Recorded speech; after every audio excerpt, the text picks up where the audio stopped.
to episode 133 of Nothing to Say the Fans podcast. Thank you all so much for joining us. Last week's episode was a little bit longer. This week's episode is going to be a little bit shorter. So hopefully it'll even out. We'll just say it evens out. Before we get started, Sam, actually, I'll give you a congratulations just because Sam and Jenna celebrated a 5-year anniversary. Yeah. So congrats. Yeah, thank you, man. So, what did the evening look like for those listeners who obviously don't know? Oh, we're not going to have a short show if we're going to. If this is the start, we're not going to have a short show. It's just like dinner, like I was like, it was just dinner and a movie. It was chill.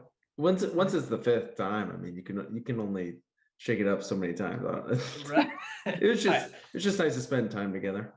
Just do something different. Well, either way, congrats. 5 years. That's a long time, certainly a milestone number. So, yeah. All right, now that's not obviously that important. So let's get on to sports. Let's start with the NBA playoffs. So, a little caveat to this episode: we're filming on Thursday. Game 2 of Celtics and Heat is happening tonight. So instead of really going in depth into that series, we'll just give a quick thought on that series, and then we'll do sort of a preview of the Mavericks Warriors game because that's what will be happening the day that this gets released. So quick thoughts about that first game 1 of Celtics Heat. Heat win 118 to 107 over the Celtics in Miami. Yeah, it was the Jimmy Butler show. No doubt about it. Boston was really missing some key pieces in Smart and Horford, but it was just Jimmy Butler proving time and time again that he's just a player that rises in the biggest stages of the game, it seems like, year after year. Yeah, he certainly is a different animal in the playoffs. Truthfully, I thought the Celtics were going to win. At halftime, it felt like their game to lose. And then all of a sudden, it was a total polar opposite of that game 7 with the Bucks for the Celtics because they hit like 500 million threes in that game 7, and then they were only 30% from the 3-point line. They only took 34 threes and they only made 11. They were not shooting it that well from deep, which really was pretty apparent. And also the amount of times, I know you talked about Jimmy Butler, but the amount of times that Jimmy Butler got to the free throw line, that game was insane. I think he shot 18 free throws and he made 17. That was also ridiculous. But for me, that seems like his formula, though, in the playoffs. He really tries to get to the free throw line a lot. We saw it a lot in the bubble run that they had when he was super successful, and he's just trying to continue. It just puts so much pressure on that defense. But I think if Marcus Smart can return in this series, that'll definitely help Boston's chances. And I'm actually pretty confident in Boston. They definitely proved me wrong. I got to acknowledge that I didn't pick them to win against the Bucks, and I think the Bucks are a better team than Miami. So I think Boston can really match up. It's just a matter of attrition at this point. And if they can stay upright and still have enough gas to play with this Miami team that's a little more well-rested and more prepared. Yeah, I didn't take much away from the Celtics losing that first game. To me, didn't waver my faith in them, especially because Marcus Smart was out and Al Horford was out. However, if they lose the game tonight, I think that's going to be a little. I know they have 2 games at home, and if they win those 2, then they're right back to where they started at the beginning. It's just an even series. But Al Horford, I was hearing, depending on that, because game 1, they learned that he was going to be out like an hour and a half before tip-off, and that was because of health and safety protocols with COVID, I believe. So depending on what his symptoms are, there is a realistic possibility that he could be out till game 4. That's what I heard this morning, depending on the protocols. He's playing tonight. Okay, then that wasn't the news this morning that I heard. But literally just what I saw. Yeah, this morning as I was driving to work, I wanted to prep for the show, and the most recent word that I had heard was that he could, depending on the protocols, may not play until game 3. And then Marcus Smart was Mhm. upgraded to probable, I believe, for the game tonight. So 5 minutes ago, according to CBS Sports, both players are cleared to play tonight. Okay, perfect. And obviously he cleared that protocol. I know that report this morning that I heard wasn't set in stone. It was more like he'll either be back tonight or he could be out as late as game 4. And then the smart thing, I think it was from Wendy. I think he said he was like upgraded to probable. So if they're both playing tonight, then yeah, give me the Celtics. That's 2 huge additions for that team. Horford, what he does on offense, but being able to be that big that stretches the floor and provide timely buckets, really, that Boston seemingly needed outside of Jason Tatum, just another scorer. And then Marcus Smart, being able to watch him guard Jimmy Butler every single possession tonight is going to be a treat.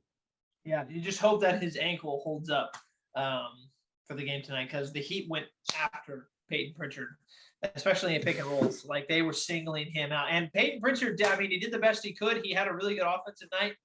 The dude's a good shooter. He's a really good offensive player. But, yeah, they just went right at him on defense. So, yeah. I mean, as long as both those guys are in the lineup, I'll take the Celtics tonight. So, all right. So let's talk about the game that'll actually be happening the day of this episode's release, and that'll be the Mavericks and the Warriors. So game 1, blowout, 112-87. Steph, Clay, Draymond really looks comfortable in game 1. The Warriors had 7 players in double digits for that first game, and give credit to Andrew Wiggins for playing Luka really, really tough in that first game.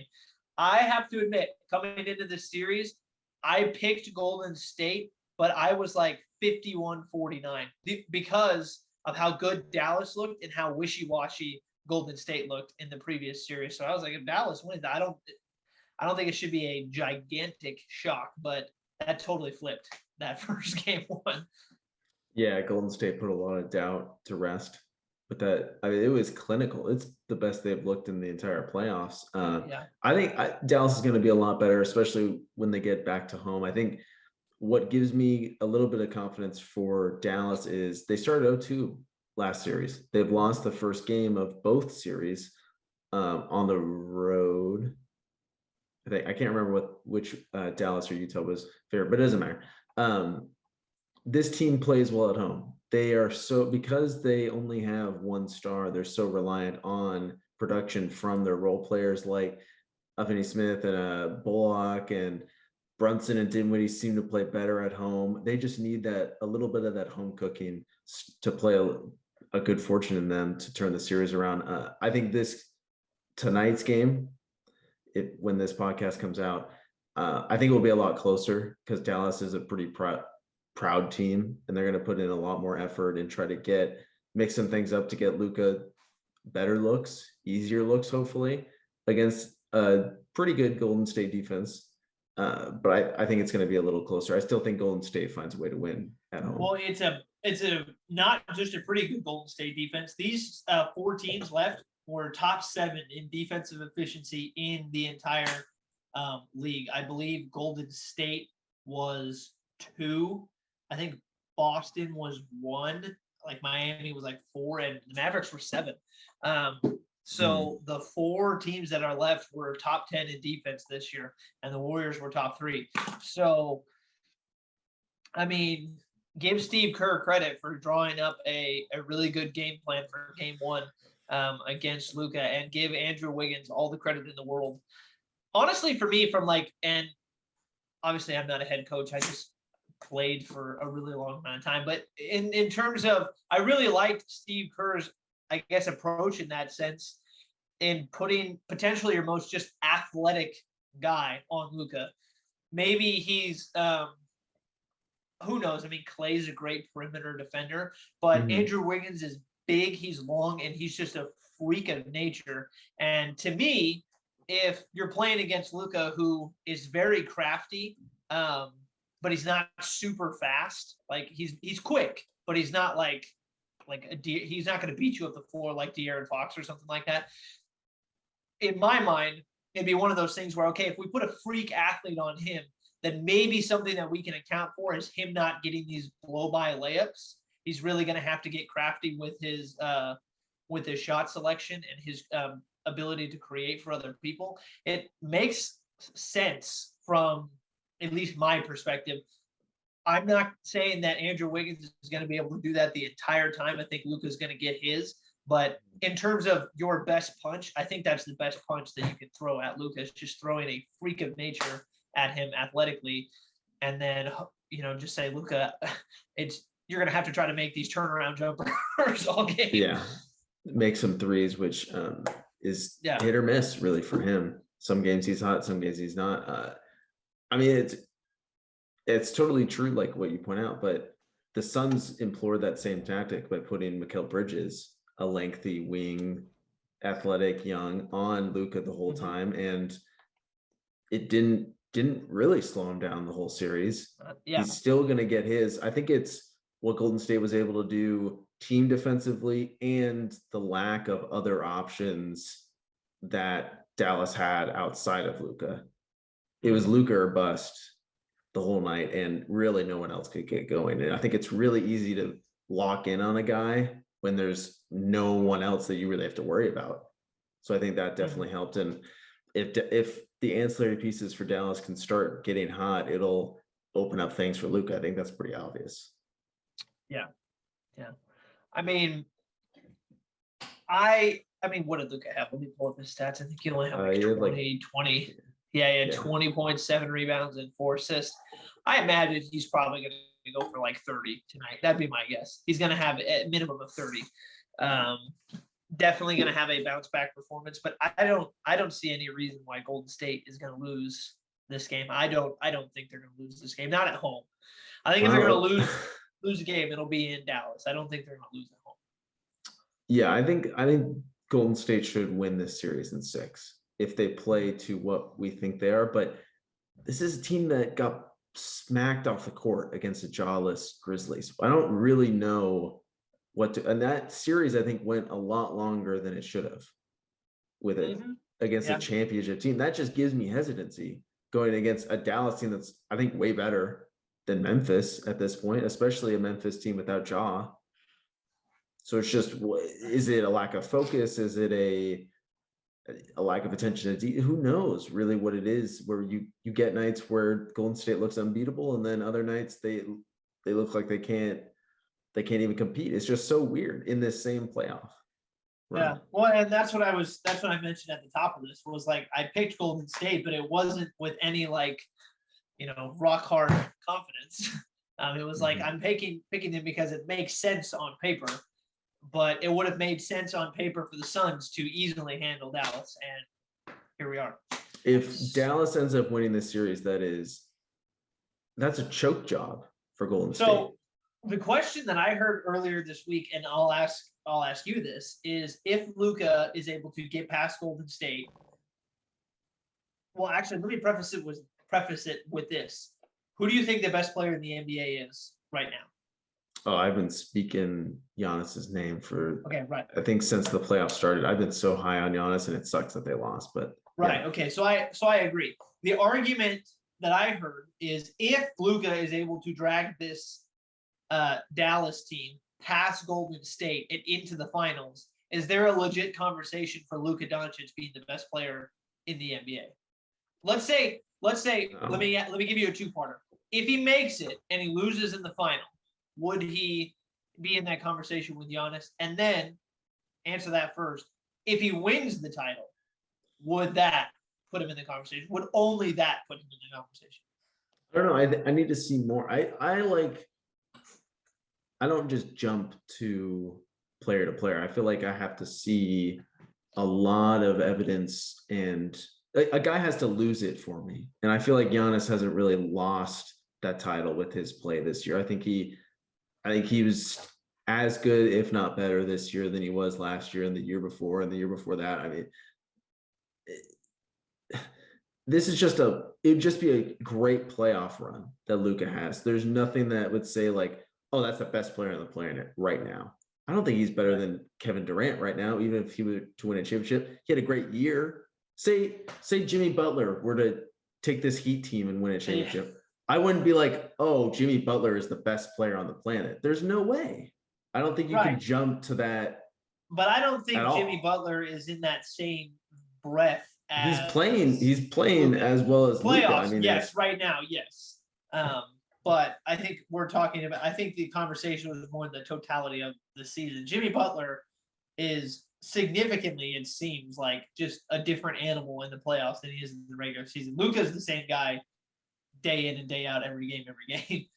yeah. For me, it's I don't remember how high Luka finished in the MVP conversation, but I don't think he was top 3 in it. And then to just jump from there to, oh, he's the best player in the planet, I think is a pretty large leap. Right. I'd have to see it.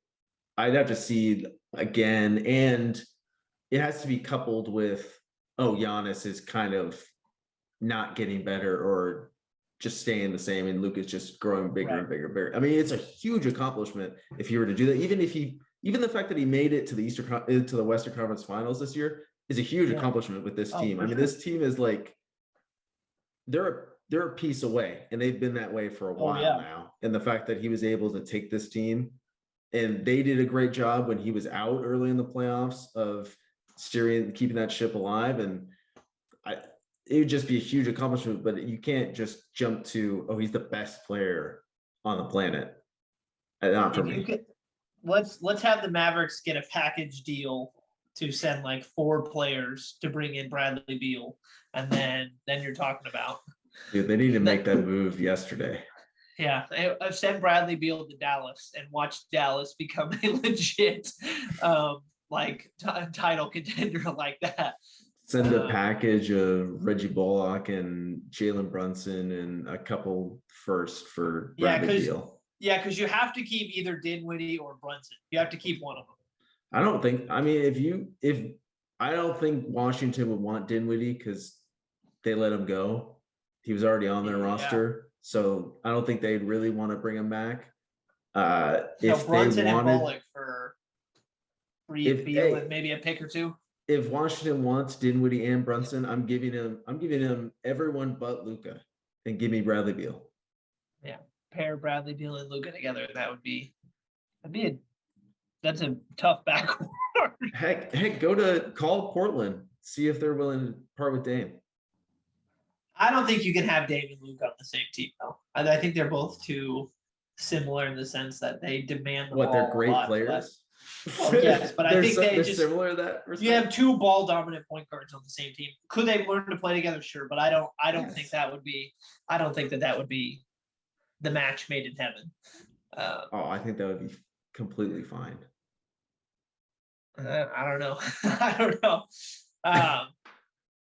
But all Dame has to do is like, hey, Luka, when you dribble across half court, can you just pass it to me like every once in a while so I could shoot from the logo?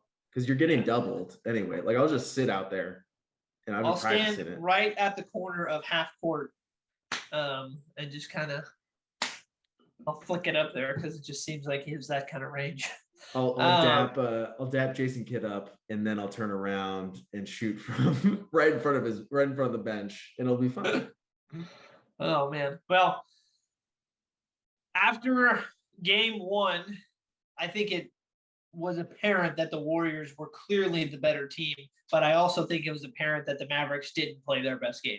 So both of those things can be true at the same time. So I still think that the Warriors are going to win tonight, but I don't think it's going to be a 25-point blowout. I imagine it'll be single digits. But I think it's worth saying that I don't think that was the best Golden State has played. Probably can not. play. I think they have a couple notches that they can go to that really. I don't think Dallas can really match. They'd have to get huge outputs from Dinwiddie, Brunson, Finney-Smith, all the Kleber and Bertans. They all have to be producing 10 plus, shooting high percentages, and even then Steph might go crazy, Clay might go crazy. Well, we'll find out tonight. We will find out tonight. So that is our NBA playoff quick recap. And the next thing that we're going to do on episode 133 is quickly talk about the PGA Tour real quick. And the magnificent pairing of Tiger Woods, Rory McIlroy, and Jordan Spieth. Now, really only one of them decided to play very well today, as Rory is currently, as of Thursday, 5 under. And I think Spieth is 2 over, and I think Tiger is 4 over, I believe. So, yeah, PGA Championship started on Thursday. Quick thoughts on Rory being in front, because I know you had a question about Rory that you wanted to ask.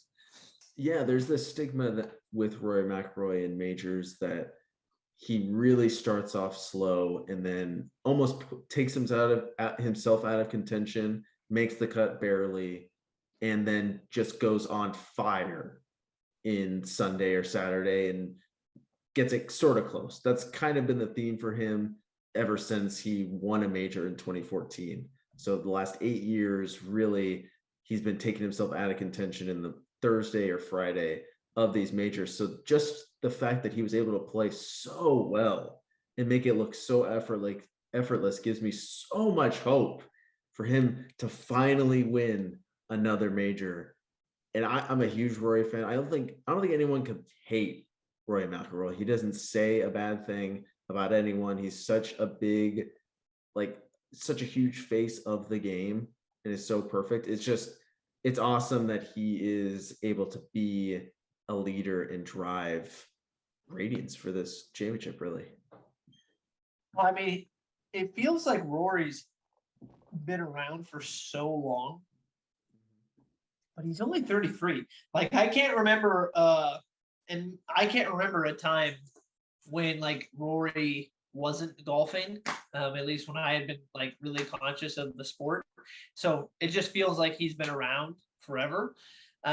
But man, he's still so young. He's still young enough to be the perennial player in professional golf, for sure. At least for a couple of years, yeah. Yeah. Definitely. Waiting for some guys to come up, but yeah, it's bad. Hang on. I'm sorry, because no, you're fine. I just thought of this, and maybe you would know more than I would. If Tiger and Phil are 1-2 in terms of, and obviously Phil's not there because there's a whole other thing going on with Phil, but if Tiger and Phil are 1-2 in terms of most recognizable, most famous, is Rory third? I think Rory might be second over Phil. You think Rory's second? I don't think he's second over Phil. I think that's a bit of a reach, but I feel like Rory would be third. I honestly think he'd be more of a face, because both Phil and Rory. Okay, I'd say Phil because of the match and the success that's had in really branching Phil has out. Been around as long as Tiger, pretty much. Yeah, but he's uber popular in the game of golf, but it's not like both Rory and Phil, I think, are huge faces in the game of golf and haven't super transcended into mainstream culture, especially like Tiger has.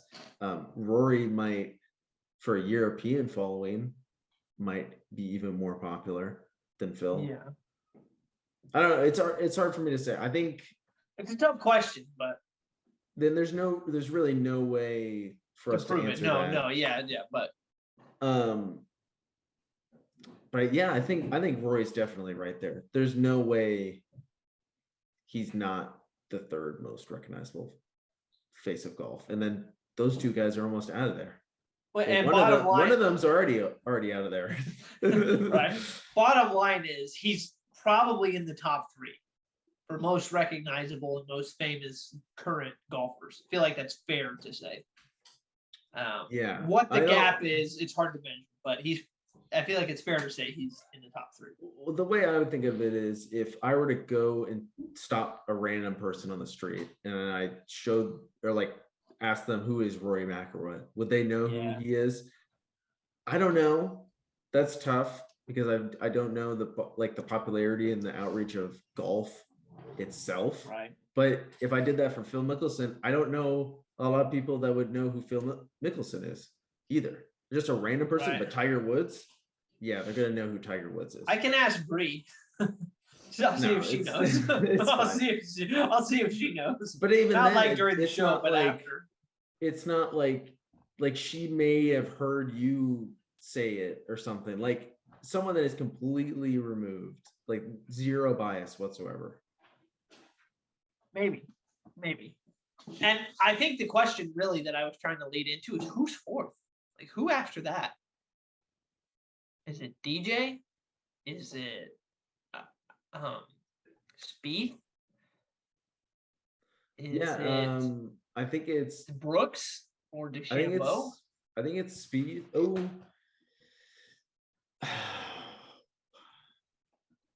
it might be DeChambeau with how much noise was made of his success in the last couple of years.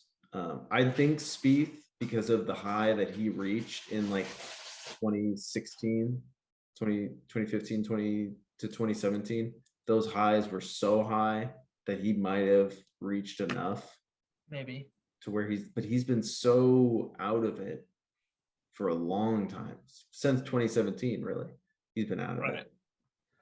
Right. I don't know. It's hard to say. We don't have to waste time doing it. I wanted to know what would winning this PGA Championship, and maybe we're a little early, a little premature to talk about Rory winning this PGA Championship, but it's fun. It's a fun conversation to have. What would this mean for his status as the face of golf? Does that jump him up over Phil? It might jump him over Phil. It obviously isn't going to take him over Tiger. Nobody's going to unsub Tiger. Tiger's going to be that for ever. But he'd probably be right there. I mean, we just had a conversation, a precursor to this, about him being in the top three of maybe most recognizable golfers. I mean, if he wins this, one, I think it validates him more in maybe golf circles. I don't know what it does to him in the public circle, but it's one of those things where, like you were saying, he kind of has this trend of starting slow and then just exploding for a massive round that just gets him to like maybe fifth, but he can't get that win because he put himself in such a big hole. So I think honestly, maybe it doesn't do anything significant right at the beginning, but I think maybe he's got to be aware of that. I mean, he's got to know that that's kind of a trend of his. So I feel like maybe it does something to him more like mentally and personally, just like, okay, I didn't do what I normally do. Let's shake off that trend that we had, and let's keep moving forward with this. Yeah, well, there's a couple things that I want to, but I think this win, the way I look at Rory is so many people just look at his potential of what could have been. He started off so hot in his career, and then obviously we've touched on this 8-year gap where he hasn't been able to win a major, and that still continued. And if he were to win one, that immediately ramps up the fantasy of, oh, what if Rory can win a couple more? What if he gets that 10 major range, which he's young enough to do, right? He's certainly got the talent to do it. He's been top 5 golfer every single year, no doubt, talent-wise. But it's just getting over that hump. And if he's able to do it, that I think a lot of people in golf circles would be like, oh man, this is great to see. This is the Rory we've been waiting to see. And he's just going to continue it. And it's going to amp up that pressure and excitement for the next time he plays in a major. Right. Yeah, it'll be interesting. Obviously, we still have 3 rounds to go based on when we're filming this, but it's a very realistic possibility that he walks out of this with a win, and it would do a lot for him. It definitely would. I think personally, and probably in golf circles as well. Yeah, there's no doubt. Personally, he wouldn't have to answer the questions every single major 4 times a year. Hey, Rory, when are you going to win another one? What's going on, man? Why aren't you winning? You're definitely good enough. Why aren't you winning? Every single time. If he wins that, and it's like, guys, I just won't win. I did it. He slaps that trophy. That's what I do. I told each and every one of you. I'm pulling Kirk Cousins on everybody. You like that? And everybody in golf will be like, yes, we did. Do it again. Yes, may we have another? Hell yeah. So, well, I mean, go Rory. I would love to see it. And I know you would too. I think it'd just be really fun to see more than anything else. Yeah, seeing him play that well, I am sitting my butt down on the couch tomorrow and I'm watching golf. Especially with him and Tiger in the same group, which doesn't happen that often. Yeah, by the way, like just before we end the show, like why isn't that a regular thing? Why don't we have groupings, like consistent groupings of like Rory, Spieth, and Tiger, or like DJ, Fleetwood, and Scheffler, or Finau, Mickelson, or Thomas? Like, so why they do. isn't that a thing? It is a thing. They usually. But it feels like it's. But it feels like it's not like. I feel like I don't hear about it that often. I pay more than casually attention to golf, but it just feels like having Rory, Spieth, and Tiger in a group is like way bigger than the normal pairings.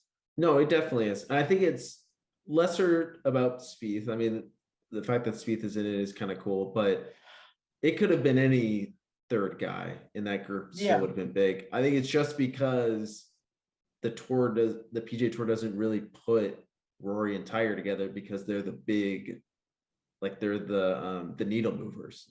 So you got to spread them out for ratings. Yeah, you want to try to maximize as many eyes on screens as possible. And really no one comes close to Tiger. And I guess I think they've done a great thing here, because there's no way you're going to be like, oh yeah, Tiger's playing, but I'll just wait for a different group. Oh, he's playing with Rory? That's going to be amazing. I have to see that. And that's kind of what I'm saying. Like, I feel like there's an argument to be made for both. Like, yes, spreading them out might get you maybe a consistent line throughout the day, but I feel like if you pair them, then you're going to have this probably spike, at least at a good portion of when they're playing together. So I feel like there's an argument to be made for both. And if you had pairings like that, then maybe you have maybe a bigger mean over the course of. Well, that's a different conversation. I think that's a conversation of building the brands of golfers more so, because who's raising that outside of Rory and Tiger? I mean, Phil kind of.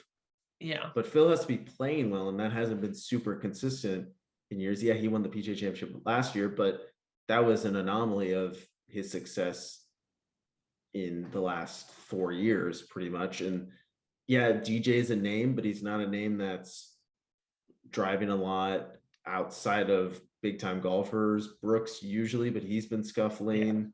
Yeah. Justin Thomas is usually a pretty big name for golf fans. Colin Morikawa is pretty big. I mean, there's guys, but they're not anywhere near.